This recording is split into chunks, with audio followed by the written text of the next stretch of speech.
नमस्कार, मैं एलार Saini, senior teacher maths. मेरे YouTube channel mission maths and science में आपका स्वागत है।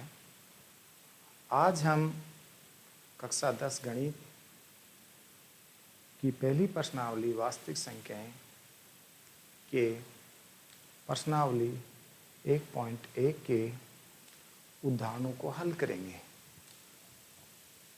तो हमारा पहला उदाहरण है संख्याओं फॉर n पर विचार कीजिए जहां n एक प्राकृत संख्या है। जांच कीजिए कि क्या n का कोई एक ऐसा मान है जिसके लिए फॉर n अंक शून्य पर समाप्त होता है। तो हम जानते हैं कि कोई संख्या शून्य पर समाप्त होती है अर्थात उसके इकाई का अंक शून्य है तो 5 से विभाजित होती है, अर्थात उस संख्या का कम से कम एक अभाज्य गुणनखंड 5 होता है। जैसे अपन उदाहरण ले लें 30।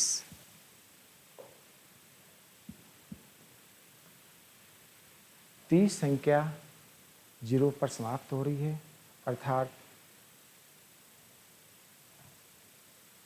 इसका इकाई का अंक शून्य है तो इसको 5 से डिवाइड हो जाएगी तो इसका 30 आ गया। अगर 30 का अभाज्य गुणनखंड करें तो 2 गुणा 3 गुणा 5, 2 3 6 5 30, तो इसमें 5 का अभाज्य गुणनखंड जरूर आता है। तो ये बात यहाँ पर भी लागू होती है। यदि किसी प्राकृत संख्या n के लिए संख्या 4n अंक शून्य पर समाप्त होता हुआ 5 से विभाजित होगी अर्थात 4n के अभाज्य गुणनखंड में अभाज्य संख्या 5 आनी चाहिए। कम से कम एक 5 अभाज्य संख्या जरूर आनी चाहिए, क्योंकि यह 5 संख्या आनी चाहिए, लेकिन ये संभव नहीं है। क्यों संभव नहीं है कि 4 की घात n पर विचार करें तो 4 की घात n का अभाज्य गुणनखंड हो जाएगा 2 गुणा 2 की घात n, 2 की घात 2n प्राप्त होता है। n का कोई भी मान लें 1 से लेकर के अनंत तक, तो n बराबर 1 रखें इसमें तो ये हो जाएगा 2 की घात 2 बराबर 2 गुणा 2। n का मान 2 रखें तो ये हो जाएगा 2 की घात 2 गुणा 2 बराबर 2 की घात 4, यानी 2 4 बार आ गया 2 गुणा 2 गुणा 2 गुणा 2।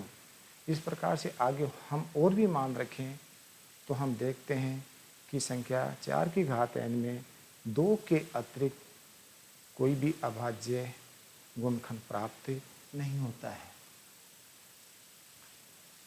इस कारण 4 की घात n के गुणनखंड में केवल अभाज्य संख्या 2 ही आ सकती है। अंकगणित की आधारभूत प्रमेय की वैधता भी हमें निश्चित कराती है 4 की घात n के अभाज्य गुणनखंड में 2 के अतिरिक्त कोई भी अभाज्य गुणनखंड नहीं है। इसलिए किसी संख्या n के लिए संख्या 4 की घात n अंक शून्य पर समाप्त नहीं हो सकता है।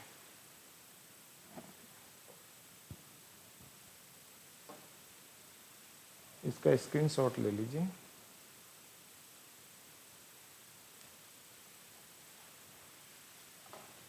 अगला उदाहरण है संख्याओं 6 और 20 के अभाज्य गुणनखंड विधि से HCF और LCM ज्ञात कीजिए।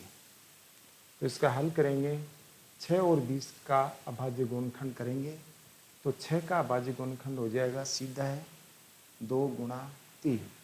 20 का अभाज्य गुणनखंड हो जाएगा 20 का अभाज्य गुणनखंड हो जाएगा 2 डिवाइड किया 10, 2 से 5, 5 का दिया 5 एकम 5, तो इसका अभाज्य गुणनखंड हो जाएगा 2 गुणा 2 गुणा 5, 2 गुणा 2 को 2 की घात 2 और ये हो जाएगा 5, तो इसको लिखेंगे 2 की घात 2 गुणा 5।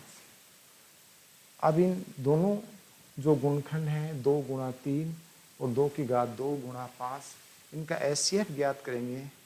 तो HCF होता है जो अभाज्य गुणनखंड होते हैं उनमें जो संख्या कॉमन आ रही है उसकी छोटी घात। तो इसमें भी 2 है कॉमन और इसमें भी 2 है, तो इनमें छोटी घात है 2 की घात 1 और इनमें कोई भी कॉमन संख्या नहीं आए, तो इसका एचसीएफ हो गया 2 की घात 2।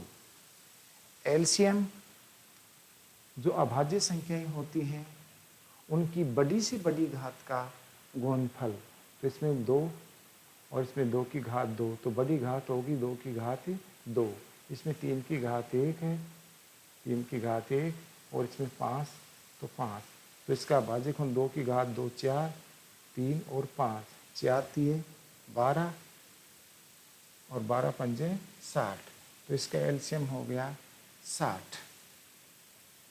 तो 6 और 20 का एचसीएफ हो गया 2 और एलसीएम हो गया इसका 60।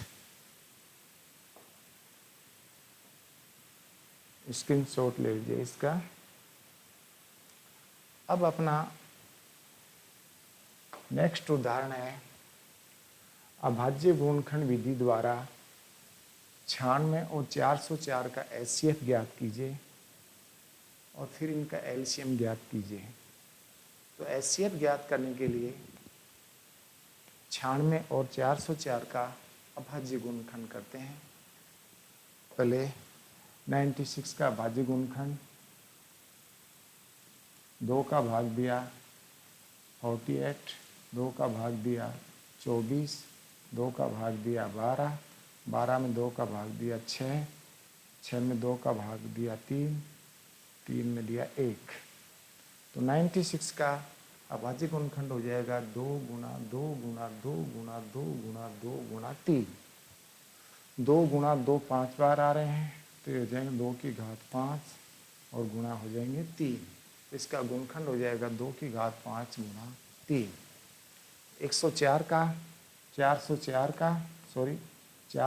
का अभाज्य गुणनखंड करते हैं, 2 से डिवाइड करते हैं इसको, तो ये हो गए 2 0 2, 2 का भाग दिया 2 एकम 2 0 2 एकम 2, फिर 101 अभाज्य संख्या है तो 100 एकम 101, तो इसका अभाज्य गुणनखंड हो जाएगा 404 का 2 गुणा 2 गुणा 101, 2 की घात 2 गुणा 101, इसका अभाज्य गुणनखंड हो जाएगा 2 की घात 2 गुणा 101। अब दोनों संख्याओं का एचसीएफ ज्ञात करते हैं। तो एचसीएफ में जो कॉमन जो अभाज्य संख्याएं हैं उनकी छोटी घात, तो इसमें 2 की घात 5 और इसमें 2 की घात 2, तो छोटी घात होगी 2 की घात 2 और इनमें कोई कॉमन नहीं है, तो 2 की घात 2, 2 गुणा 2 बराबर इसका भाग, इसका एचसीएफ हो गया 4। एचसीएफ ज्ञात करने के बाद में एलसीएम ज्ञात करेंगे, तो हमें पता है 2 संख्याओं का गुणा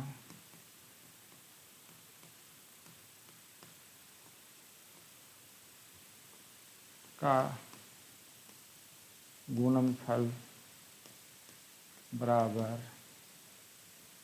एलसीएम गुणा एचसीएफ होता है।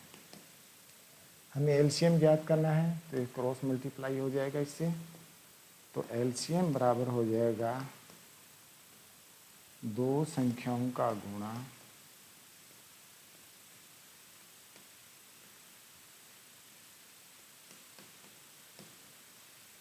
गुणनफल बटा एचसीएफ। तो यहाँ एलसीएम बराबर आ गया 2 संख्याओं का गुणनफल बटा एचसीएफ। 2 संख्याओं का गुणनफल 96 और 404 ये लिख दिया। एचसीएफ हो गया अपना 4, 4 को इससे काट दिया 101, अब 96 को 101 से मल्टीप्लाई किया तो 9696, तो इनका 96 और 404 का एचसीएफ हो गया 4, और फिर एचसीएफ से अपने एलसीएम निकाला तो 9696।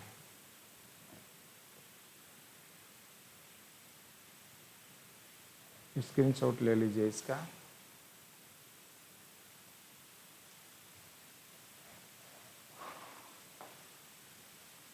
अपना अगला उदाहरण है संख्या 6, 72 और 120 का अभाज्य गुणनखंड विधि द्वारा एचसीएफ और एलसीएम ज्ञात कीजिए। तो सबसे पहले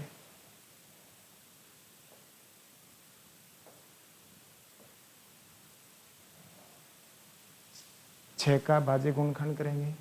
तो 6 का अभाज्य गुणनखंड हो जाएगा 2 गुणा 3। फिर अपन 72 का अभाज्य गुणनखंड करेंगे। तो 72 का अभाज्य गुणनखंड हो जाएगा 2 से डिवाइड किया 72 को, 36 दूनी 72, 2 से 36 को डिवाइड किया 18, 2 से डिवाइड किया 18 को तो 9, 18 में 3 का भाग जाएगा 3 3 9 और 3 एकम 3। तो 72 का अभाज्य गुणनखंड आ गया 2 गुणा 2 गुणा 2 गुणा 3 गुणा 3। 2 का गुणा 3 बार है तो 2 की घात 3, 3 का गुणा 2 बार है तो 3 की घात 2। तो इसका अभाज्य गुणनखंड हो जाएगा 2 की घात 3 और 3 की घात 2। इसके बाद में 120 का अभाज्य गुणनखंड करेंगे। 120 को 2 से डिवाइड किया 60, 60 को 2 से डिवाइड किया 30, 30 को 2 से डिवाइड किया 15। अब 15 में 3 से डिवाइड करेंगे 5, 5 पंजे 5। तो 120 का गुणनखंड हो गए 2 गुणा 2 गुणा 2 गुणा 3 गुणा 5। 2 का गुणनखंड 3 बार आ रहा है तो 2 की घात 3 गुणा 3 गुणा 5। तो इसका अभाज्य गुणनखंड हो जाएगा 2 की घात 3, 2 की घात 3, 3 गुणा 5। अब हम एचसीएफ ज्ञात करेंगे। तो एचसीएफ में देखते हैं कि जो संख्याएं होती हैं, कॉमन संख्याएं होती हैं, उनकी सबसे छोटी घात। तो इसमें 2 की घात 1, 2 की घात 3 और 2 की घात 3। तो छोटी घात 2। इसमें 3 की घात 1, 3 की घात 2 और 3 की घात 1। तो इसमें आ गया 3 की घात 1। यानी इन सभी जो गुणनखंड हैं उनमें अभाज्य संख्याएं छोटी घात 2 की घात 1 और 2 की घात 1 और 3 की घात 1, इनका गुणनफल हो गया 6। तो 6, 72 और 120 का एचसीएफ हो जाएगा 6। एलसीएम जो अभाज्य जो संख्याएं होती हैं उनकी बड़ी से बड़ी घातों का गुणनफल। तो अभाज्य संख्या इसमें यहाँ पर बड़ी घात होगी 2 की घात 3, 3 की घात 2 और 5 की घात 1। इनको हल किया 2 की घात 3 हो गए 8, 3 की घात 2 9 और 5 का 5। इनको गुणा किया 8 9 72, 72 पंजे 360। तो 6, 72 और 120 का एचसीएफ हो गया 6 और एलसीएम हो गया इनका 360।